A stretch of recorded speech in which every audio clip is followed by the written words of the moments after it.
And if Nicholas had always had at his side, Varvara Petrovna was half singing now, a gentle Horatio, great in his humility, another beautiful expression of yours, Stepan Trofimovich. He would perhaps have been saved long ago from the sad and sudden demon of irony that has tormented him all his life. The phrase about the demon of irony is again as astonishing, an astonishing expression of yours, Stepan Trofimovich. But Nicholas never had a Horatio or an Ophelia. He had only his mother. But what can a mother do alone and in such circumstances? You know, Peter Stepanovich, I can even understand, and quite well, how a being such as Nicholas could appear even in such dirty slums as those you were telling about. I can imagine so clearly now this jeering life, your remarkably apt expression, this insatiable thirst for contrast, this dark background of the picture against which he appears like a diamond, again according to your comparison, Peter Stepanovich. And so he meets there a creature offended by everyone, a cripple, half crazy, and perhaps at the same time with the noblest feelings. Yes, presumably.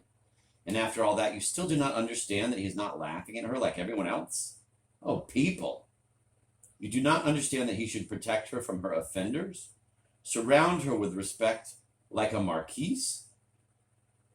This Kirillov must have a remarkably deep understanding of people, though he did not understand Nicholas. If you like, it was precisely through this contrast that the trouble came. If the unfortunate woman had been in different circumstances, she might not have arrived at such a delirious dream. A woman, it takes a woman to understand this, Peter Stepanovich. And what a pity that is not that you're not a woman, but at least for this once, so as to understand. You mean, in a sense, the worse the better? I understand, Varvara Petrovna. It's like with religion. The worse a man's life is, or the more downtrodden and poor a whole people is, the more stubbornly they dream of a reward in paradise. And if there are 100,000 priests fussing about at the same time, inflaming the dream and speculating on it, then I understand you, Varvara Petrovna, rest assured.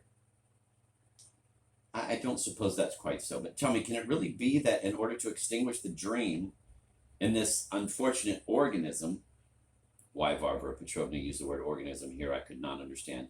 Nicholas, too, should have laughed at her and treated her as the other clerks did?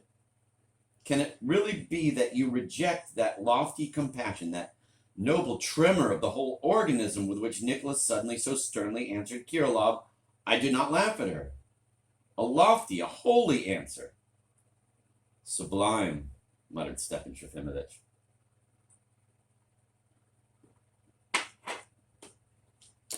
And note, he is not at all as rich as you think. It is I who am rich, not he. And at that time, he was taking almost nothing from me.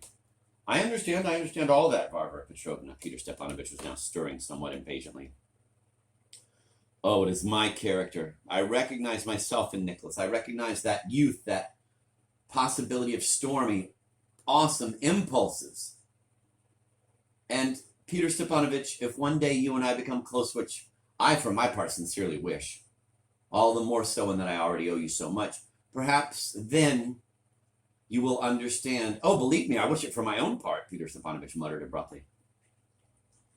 Then you will understand the impulse with which, in this blindness of nobility, one suddenly takes a man in all respects even unworthy of one, profoundly lacking in understanding of one who is ready to torment one at the first opportunity, and contrary to everything makes such a man into some sort of ideal, one's dream, concentrates on him all one's hopes, worships him, loves him all one's life, absolutely without knowing why, perhaps precisely because he is unworthy of it. Oh, how I've suffered all my life, Peter Stepanovich. Stepan Trofimovich, with a pained look, tried to catch my eyes, but I dodged just in time. And even recently, oh, how guilty I am before Nicholas. You would not believe how they torment me from all sides, all of them, enemies, paltry people, friends perhaps more than enemies. When I received the first contemptible anonymous letter, Peter Stepanovich, you will not believe it, but I did not have enough contempt, finally, to answer all this malice. Never, never will I forgive myself for my faint-heartedness. I've already heard something generally about anonymous letters here. Peter Stepanovich suddenly perked up. And I'll find them for you, rest assured. But you cannot imagine what intrigues have begun here. They've even tormented our poor Praskovya Ivanovna. And why do that to her? I am perhaps all too guilty before you today, my dear Praskovya Ivanovna, she added in a magnanimous impulse of tender feeling, but not without a certain triumphant irony. That'll do, dearest, the other lady muttered reluctantly.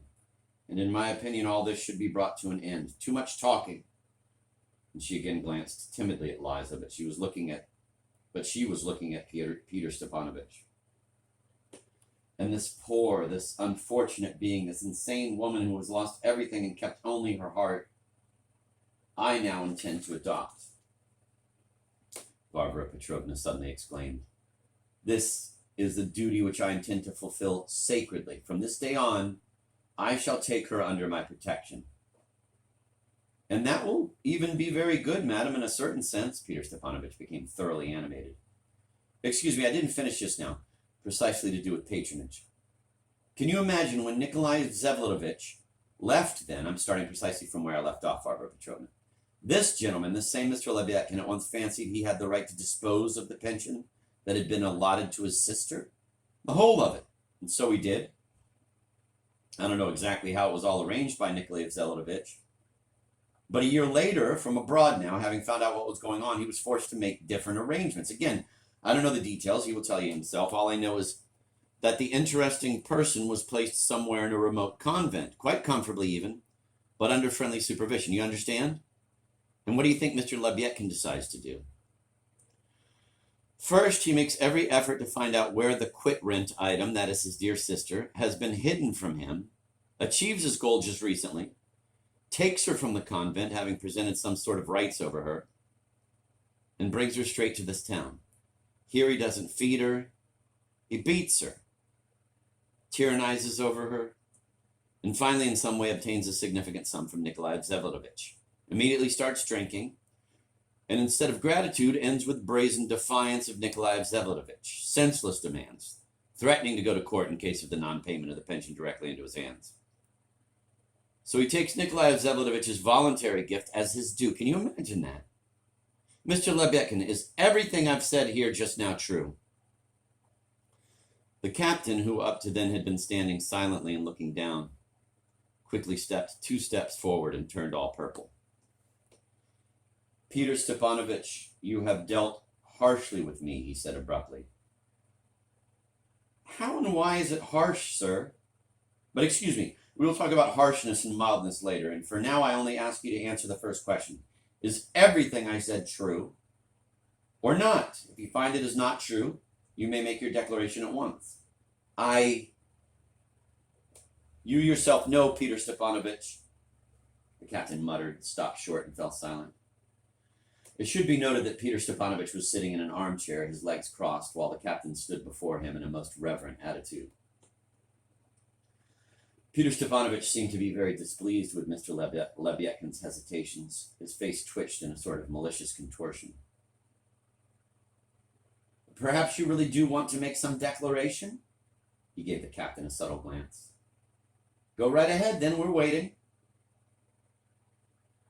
You yourself know, Peter Stepanovich, that I cannot declare anything. No, I do not know that. It's the first time I've even heard of it.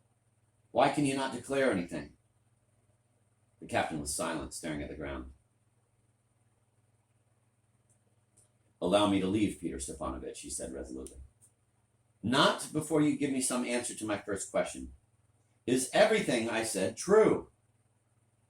It's true, sir, Lebyadkin said dully, glancing up at his tormentor.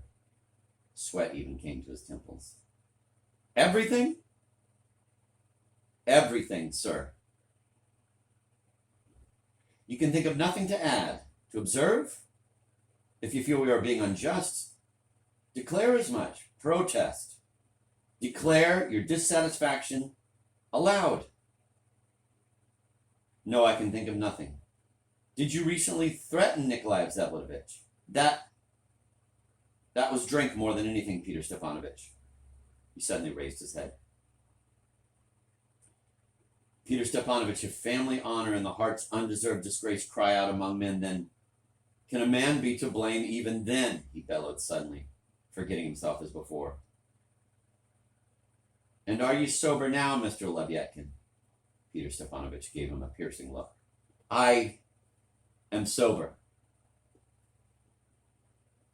What is the meaning of this family honor and the heart's undeserved disgrace? It's about nobody. I didn't mean anybody. It's me, myself. The captain crumbled again. You seem to have been very offended by the way I spoke about you and your conduct. You're very irritable, Mr. Lebyadkin. Excuse me, but I haven't even begun to say anything about your conduct in its real aspect. I shall begin to talk about your conduct in its real aspect. I shall begin. That may very well be, but so far I haven't even begun in any real aspect. Lebyadkin gave a start and stared wildly at Peter Stepanovich. Peter Stepanovich, I'm only now beginning to awaken. And it's I who have awakened you. Yes, it's you who have awakened me, and I've been sleeping for 4 years under a dark cloud. May I finally withdraw, Peter Stepanovich? Now you may, unless Varvara Petrovna finds it necessary, but she waved him on his way. The captain bowed, walked 2 steps towards the door, suddenly stopped, put his hand to his heart, was about to say something, did not say it, and quickly rushed off. But in the doorway, he ran right into Nikolai Vsevolatovich. The latter stood aside. The captain somehow shrank before him and simply froze on the spot, without tearing his eyes from him, like a rabbit in front of a snake.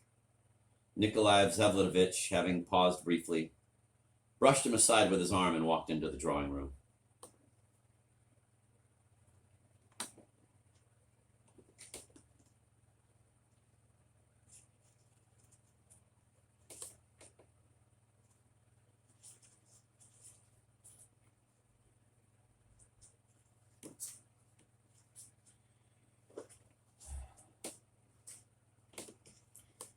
He looked calm and pleased. Perhaps something pleasant had happened to him, of which we knew nothing as yet. But whatever it was, he certainly seemed greatly pleased.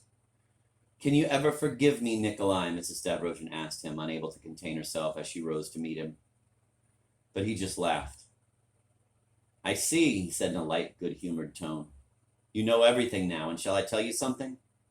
After I walked out of here, I said to myself that perhaps I should have told you some amusing little story instead of just leaving like that. But when I remembered that Peter had stayed behind, I knew I had nothing to worry about. As he said that, he glanced cursorily around the drawing room. Peter has told us an old Petersburg story from the life of an eccentric, Mrs. Stavrogin chimed in elatedly, of a wild and whimsical man whose behavior, however, was always noble and knightly. Knightly. Would you really go as far as that? Nikolai laughed. But still, I'm very grateful to Peter and, in this instance, very appreciative of his eternal hastiness. At this point, the eyes of the 2 men met for a split second. But I think I should inform you, Mother, that Peter Verkovensky is some sort of a universal peacemaker. Peacemaking is his role, his fort, his disease. And I recommend him to you particularly in this capacity. I can guess what sort of things he's been rattling off here. His brain is a real filing cabinet, and when he tells something, I always have the feeling that he is reading it off from his records. Note that being a realist, he cannot lie, since truth is more important to him than success. Except for some rare instances when success is more important than truth. He was still looking around the room as he said this. So, you can see clearly, Mother, that I have nothing for which to forgive you, and if there's something mad about this whole affair, it can be traced to me, which, of course, confirms my insanity, and we must, after all, keep up my local reputation. And tenderly, he put his arms around his mother. In any case, it is now over and out in the open, and we can let it rest, he added, a firm note in his voice. Mrs. Stavrogin caught that note, but her exultation didn't evaporate. On the contrary, it increased. I didn't expect to see you for another month, Nikolai. Of course, I'll explain to you what happened. But now I must and he crossed over toward Mrs. Drozdoff. But Mrs. Drozdoff hardly bothered to turn her head toward him, despite the fact that she had appeared stunned when he had made his first appearance half an hour earlier. She now had other things to worry about. At the moment when Lebedkin had stumbled into Nikolai in the doorway, Liza had begun to laugh. At first quietly and in spurts, but then more and more loudly, attracting more and more attention. Her face was flushed, and the change from her earlier dejected state was very striking. While Stavrogin was talking to his mother, Liza twice beckoned to Maurice as if she wanted to whisper something in his ear, but when he bent toward her, she exploded into loud laughter, and it was quite possible to imagine that she was laughing at poor Maurice. But to be fair, she seemed to be trying to control her laughter, pressing her handkerchief to her lips. Nikolai turned to greet her with the most innocent and disarming expression. "You must excuse me," she said, speaking very rapidly. "You've met Maurice, of course."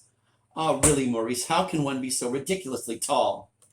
And she burst out laughing again. As for Maurice, he was certainly tall, but not at all ridiculously so. "When did you arrive?" she mumbled, controlling another burst of laughter.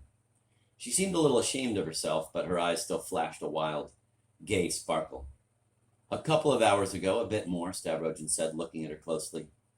He was extremely courteous and polite to her, but it seemed to me that under this politeness, he was rather indifferent, even bored. "Where will you stay?" "Right here." Mrs. Stavrogin was watching Liza too, and suddenly she stirred, went over to them, and asked her son, "But where did you spend those 2 hours, Nikolai? The train comes in at 10, doesn't it?" "I first dropped Peter off at Kirilov's, and as to Peter himself, I'd met him at Matveyevo. That's 3 stops before here. Then we traveled in the same car the rest of the way." "I'd waited for Nikolai in Matveyevo since daybreak," Peter confirmed. "The rear cars of my train were derailed during the night. In fact, I almost broke both legs in the accident." "Broke both legs?" Liza cried. "Ah, Mother, and to think that last week we wanted to go to Matveyevo. Who knows, perhaps we would have broken our legs too." "Good Lord!" Mrs. Drozdoff crossed herself. "But Mother dear, please, you mustn't be too alarmed. If I really break both my legs, it could happen to me any day.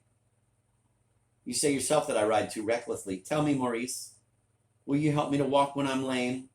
She began to laugh again. "If that happened, I'd never allow anyone but you to help me. You can count on that. All right, let's hope I break only one leg. But please say you'd consider it a lucky break for you." "Why would it be lucky to break a leg? Lucky?" Maurice frowned, seriously trying to understand what she meant. "Well, then you, and you alone, would guide me, no one else." "Now, Liza, even then it would be you who led me," Maurice said even more seriously. "Oh, my goodness, he's trying to make a play on words," Liza cried in pretended horror. "Listen, Maurice, don't you ever go in for that sort of thing. Really, how selfish can a man be? I'm sure you're just slandering yourself, Maurice, and I'm certain that on the contrary, you'd tell me from morning to night that with a broken leg I was more fascinating than I'd ever been before. Oh, but it won't work because you're so incredibly tall, and with a broken leg I'd be all shrunken, and it wouldn't be so easy for you to support me. We wouldn't be much of a couple." She broke into a long, painful fit of laughter. Her innuendos were transparent and her wit was blunt, but she obviously didn't care. "Hysterics," Peter whispered in my ear. "We should get her a glass of water quickly." He was right. In an instant, everyone was fussing around her, and she was given a drink of water. Liza had her arms around her mother's neck. She kissed her, cried on her shoulder, then leaned back, looking into Mrs. Drozdoff's face, and went into another fit of laughter. Finally, her mother began to whimper, and Mrs. Stavrogin led them both upstairs by the door through which Dasha had appeared earlier. But they didn't stay there long, 4 minutes at the most. I will now try to retrace every detail of the closing moments of this memorable episode. I remember that when all the ladies had left, except Dasha, who hadn't moved from her seat all this time, Stavrogin went around, shaking hands with each of us in turn, except Shatov, who remained seated in his corner with his head hanging even lower than before. The elder Verkovensky tried to engage Stavrogin in some sort of witty exchange, but he quickly disengaged himself and moved toward Dasha. Before reaching her, however, he was overtaken by the younger Verkovensky, who dragged him over to the window and started whispering something very important. That is, if one could judge by the gesticulations accompanying the whispering. Stavrogin, however, with a bored look, hardly seemed to be listening. He smiled his polite smile, then toward the end appeared to grow impatient and anxious to escape from Peter. He actually left the window as soon as the ladies returned. Mrs. Stavrogen installed Liza in the chair she had occupied, then insisted that they should stay for at least another 10 minutes to give the girl time to recover, because she doubted that fresh air would be good for Liza's tense nerves. She was really fussing too much over Liza. She sat down next to her. Peter, who had been left by himself near the window, immediately joined them and engaged them in a cheerful conversation. At that moment, Nikolai walked unhurriedly over to Dasha, who stirred, then leaped up, all pink and embarrassed. "I believe I should congratulate you, or perhaps not yet," he said with a rather strange frown. Dasha said something, but I couldn't make out what. "Forgive my indiscretion," he said, raising his voice a little. "But that's what I was told in a special letter. Did you know that?" "Yes, I knew that you had been specifically informed." "I hope I haven't done any harm in congratulating you," he laughed. "And if Mr. Verkovensky—" "Why? What are you being congratulated for, Miss Shatov?" Peter said, suddenly rushing over to them. "Ah, it's surely for that. Yes, your blush tells me I've guessed right. But then what else can there be to congratulate beautiful and virtuous maidens for? And what congratulations make them blush most? So if I've guessed, accept my congratulations too. And you must pay me. I've won our bet. Do you remember in Switzerland? You bet me you would never marry? Ah, yes, speaking of Switzerland, I almost forgot, although it was just about my main purpose in coming here."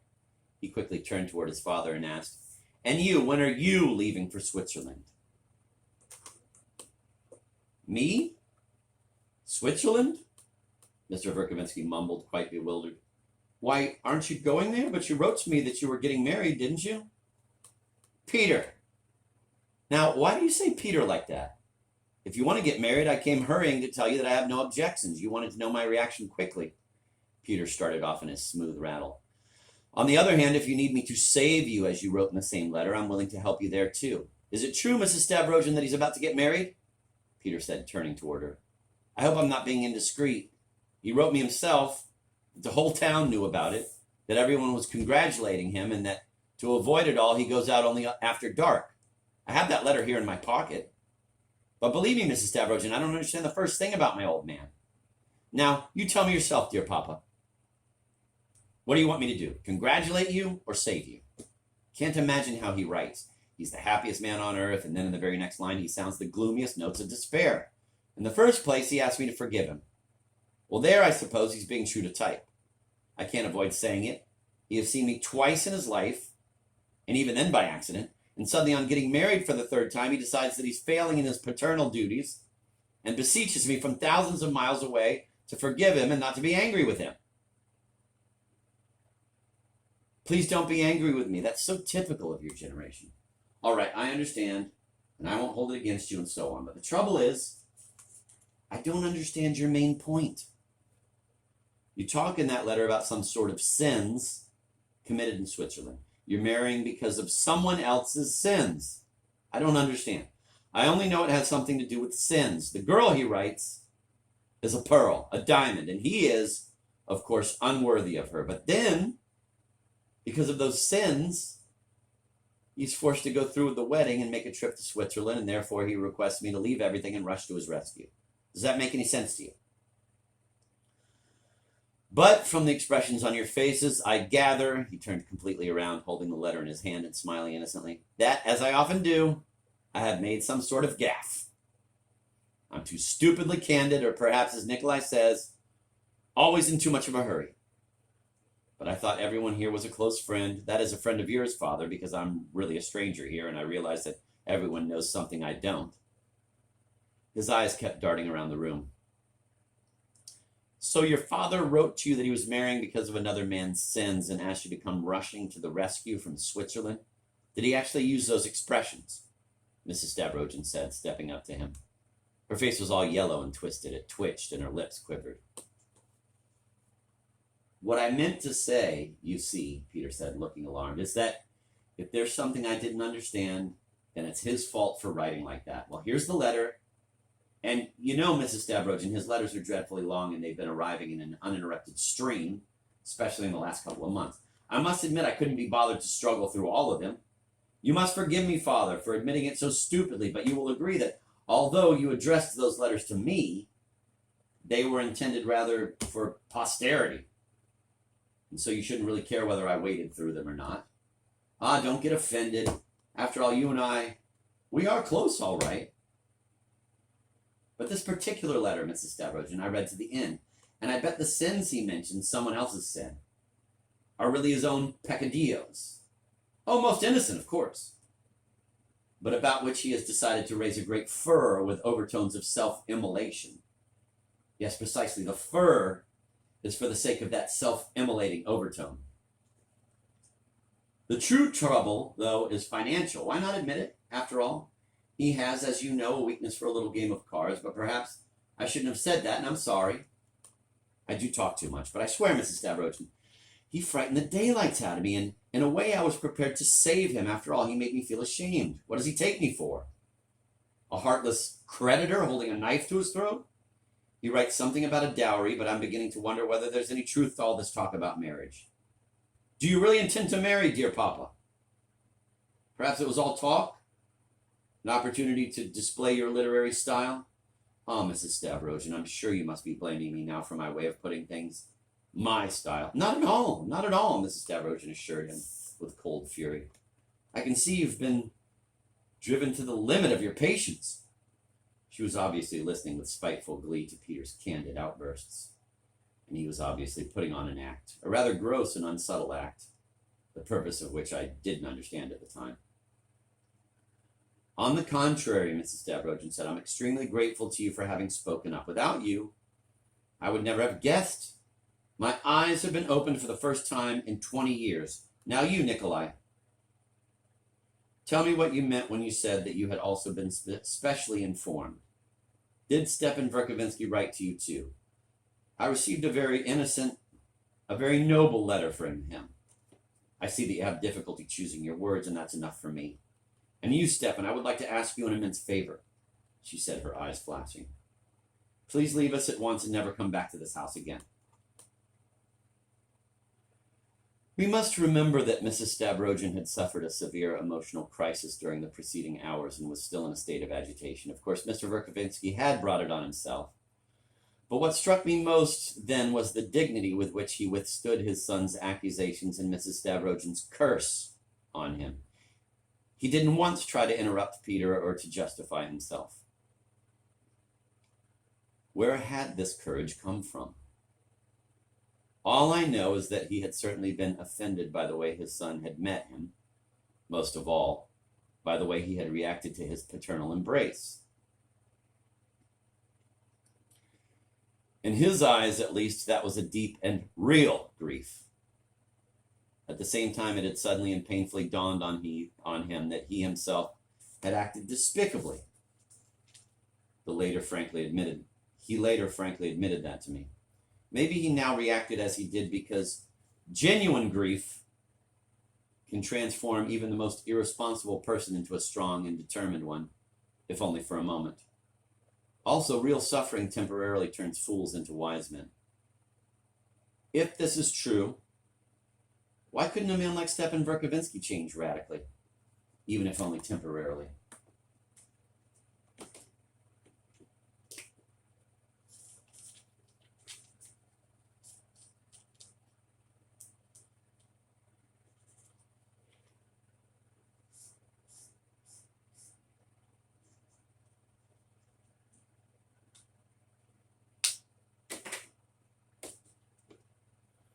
He bowed with dignity to Mrs. Stavrogin without saying a word, and indeed, what else could he have done? He was on the point of leaving, but could not resist the temptation to walk over to Dasha.